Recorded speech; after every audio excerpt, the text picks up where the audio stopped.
নমস্কার।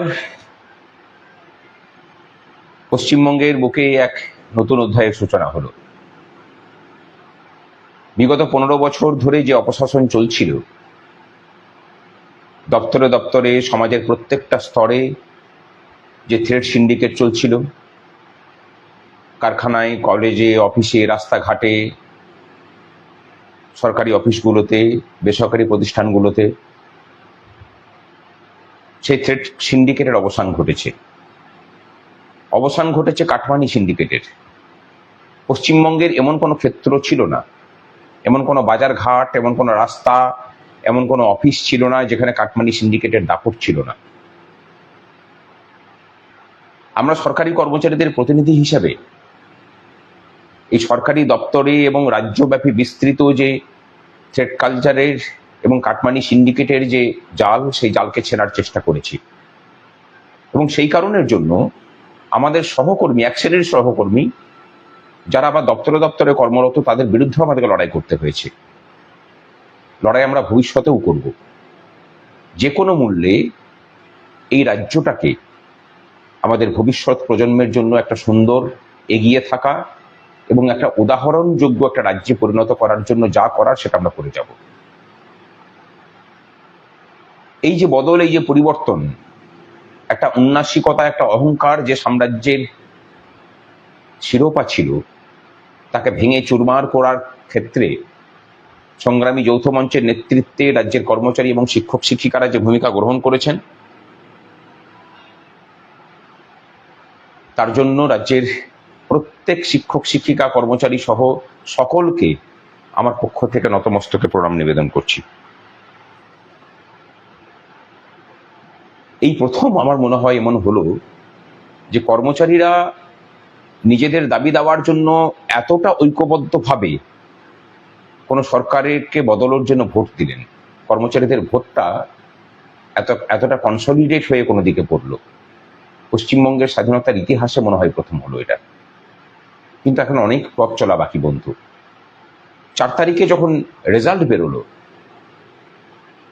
আমরা দেখলাম যে দপ্তরে দপ্তরে থ্রেড সিন্ডিকেট চালানো, 4 তারিখ 10টা পর্যন্ত জয় বাংলা স্লোগান দেওয়া মানুষজন, তারা আবার বিকেল গড়াতে গড়াতেই গেরুয়া আবির মেখে সব থেকে বড় পরিবর্তনের কাণ্ডারি হয়ে উঠলেন।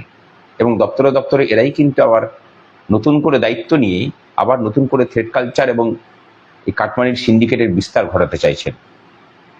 এদের থেকে সাধারণ কর্মচারী, শিক্ষক শিক্ষিকাদেরকে সজাগ থাকতে হবে। কোনো মতেই সমাজের এই সব ব্যাড এলিমেন্ট দিকে কোনো মতেই কোনো সামাজিক জীবনে এবং কোনো সংগঠনে স্থান দেওয়া যাবে না। একই ঘটনা দেখলাম আমরা পাড়ায় পাড়ায়, বস্তিতে বস্তিতে, রাস্তার ধারে যেসব পার্টি অফিসগুলো ছিল, যেগুলো থেকে বিগত 15 বছর ধরে মানুষের জীবনকে ব্যতিব্যস্ত করে তোলা হয়েছিল। মদ, জোয়া, নারীদের সম্মানহানির কাজ যে অফিসগুলো থেকে করা হতো, মাত্র কয়েক লিটার রং খরচা করে সেগুলোই রূপান্তর ঘটে গেল। আর মানুষের রূপান্তর, সে তো এক চিমটে আবিরের মধ্যে দিয়েই হয়ে গেল। কিন্তু এই যে স্বার্থপর হাওয়া মরুগের দল, পশ্চিমবঙ্গের সাধারণ মানুষ কিন্তু এদেরকে আবার ক্ষমতায় নিয়ে আসার জন্য ভোট দেননি। ভোট দিয়েছেন পশ্চিমবঙ্গ থেকে থ্রেড কালচার এবং এই যে সিন্ডিকেট, কাটমানির সিন্ডিকেট, সেই কাটমানির সিন্ডিকেটের দুর্নীতির বিরুদ্ধে। তাই নতুন শাসকদের কাছে আমাদের আবেদন থাকবে যে আপনারা অত্যন্ত সজাগভাবে যেখানে যেখানে হাওয়া মরগের দল ক্ষমতার অলিন্দে আবার প্রবেশ করতে চাইছে, তাদেরকে পৃথকীকরণের কাজ করুন। একই ঘটনা ঘটছে আমলা মহলেও। যেসব আমলারা কাটমানি সিন্ডিকেট চালানোর জন্য দপ্তরে দপ্তরে বিখ্যাত ছিলেন, তারাই আবার যোগাযোগ করে নাকি নতুন ভাবে আবার কাটমানির সিন্ডিকেট চালাতে চাইছেন। এমনটা যদি হয়, আবার নতুন করে লড়াই করতে হবে এবং সেই লড়াই রাজ্যের মানুষকে সাথে নিয়ে হবে। আশা করি এই কাটমানির সিন্ডিকেটের লোকজন সেই অবকাশ পাবে না। আজকে দাঁড়িয়ে যখন কথা বলছি, তখন আমাদের একটা ডিমান্ড ছিলই। বিরোধী দলনেতা বিভিন্ন সময়ে সে কথা বলেওছেন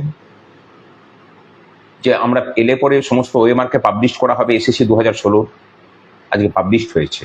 আমরা চাইব যে যোগ্যদের তালিকা নিয়ে নতুন করে কিউরেটিভ পিটিশন হোক।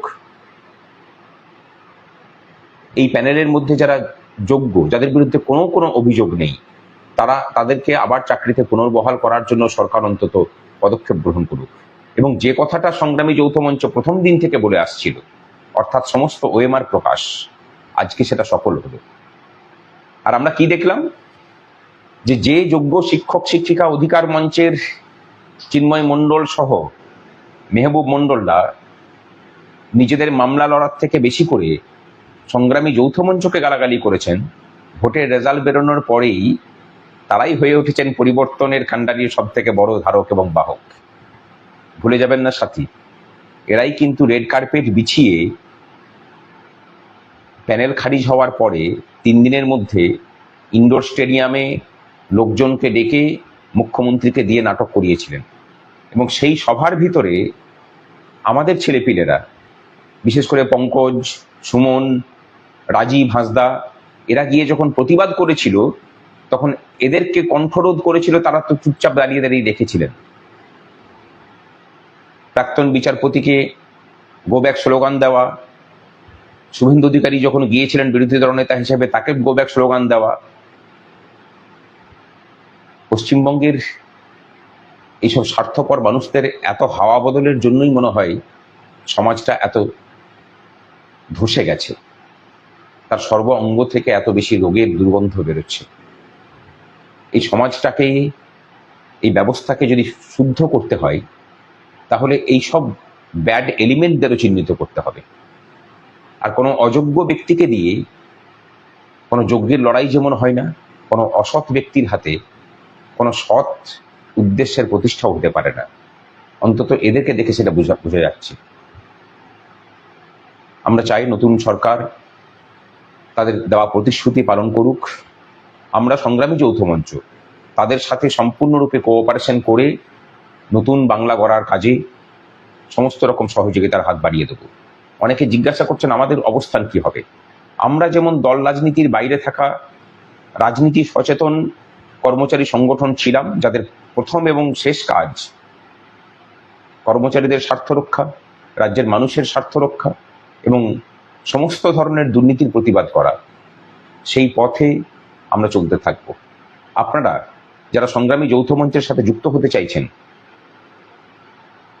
গুগলে গিয়ে ক্রমে সংগ্রামী যৌথ মঞ্চটা লিখলে পরেই আমাদের ওয়েবসাইট পাবেন। সেই ওয়েবসাইটে গিয়ে আপনার নাম রেজিস্টার করতে পারেন।